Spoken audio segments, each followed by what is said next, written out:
Hello, my name is Abby. This is my artist research presentation video. I am going to be talking about Joe Wood, who is a very interesting metalsmith and jeweler. It's been very fun to look at his work and read about his process and learn about how he goes about all these themes and what he goes about creating these themes and making cohesive collections out of them. So to start with, he got his Bachelor of Science at SUNY College at Buffalo, and then after that he got his MFA in Jewelry Metals at Kent State University. From there, he's been teaching at the Massachusetts College of Art and Design since 1985, where he's predominantly been teaching a lot of fine art 3D incorporation with lots of CAD design.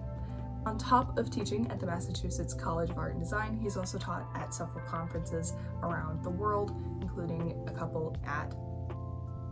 the Royal College of Art in London and other places around the world.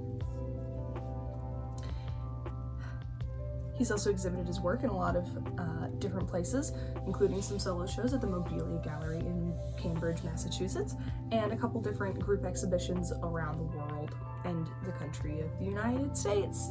As I mentioned, he has a wide range of different kinds of works that all usually pertain to lots of brooches and cuffs. They all fit into a couple different overarching themes that he tends to use, and he actually organizes most of his website with these themes along with the chronological order of these pieces. He has them very broken down into 5-year periods, which I think is very smart.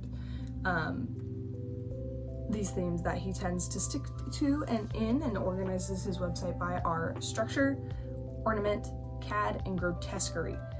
Don't worry about actually understanding what any of that means. I'm going to explain each one and how certain pieces that I've picked out, because they're the ones that I liked the best, pertain to each of those structures. This first piece is called Shell Brooch and is one of his earlier pieces in the first couple of years of his making time, and he considers it to be part of his thematic concept of structure, where he will meditate with structure and find different ways of interacting with it, whether it's schematics or juxtaposition of how it interacts with the piece. I really liked the shell in this a lot.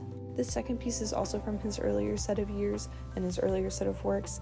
It is classified under his thematic concept of ornamental, where he questions what makes something ornamental and how does that interact, and deeper rhetorical questions that go into it.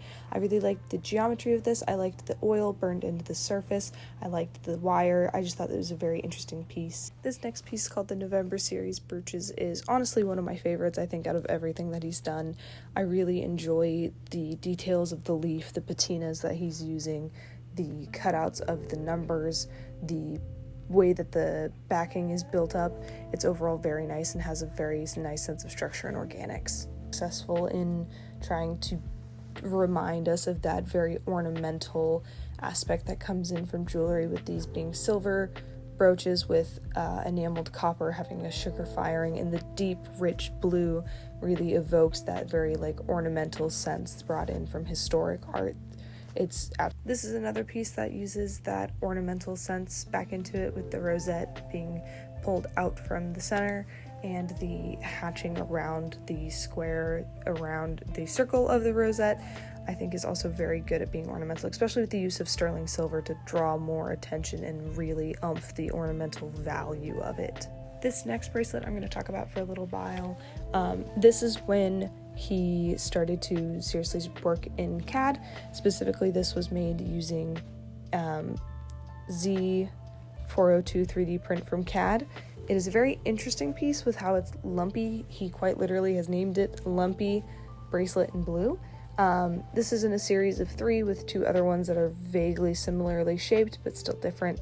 The sterling on the inside is a very nice inlay, and the way that 3D printing has been used is very interesting to create these very organic round shapes, and then layering the enamel on top just brings it all together and is very, very nice and successful, and I really like the use of the modeling. Adds to that scaffolding, structural, manufactured feeling to it. It's very interesting and keeps your eye moving along it. Piece using 3D printing, the clear acrylic in the middle was 3D printed. I think it's really neat that he's using this 3D printing to get such organic shapes and forms as opposed to trying to hammer them into the metal. And it really is very successful in a way that I'm not sure hammering out in metal would. Here is another enameled piece that I think fits very well under his ornamental themes.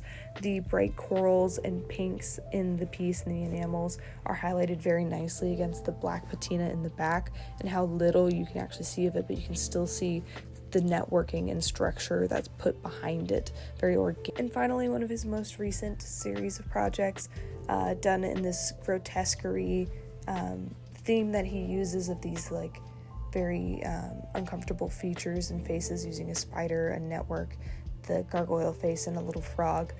These were all 3D modeled and then printed and cast, and I just really enjoy the texture and detail in them.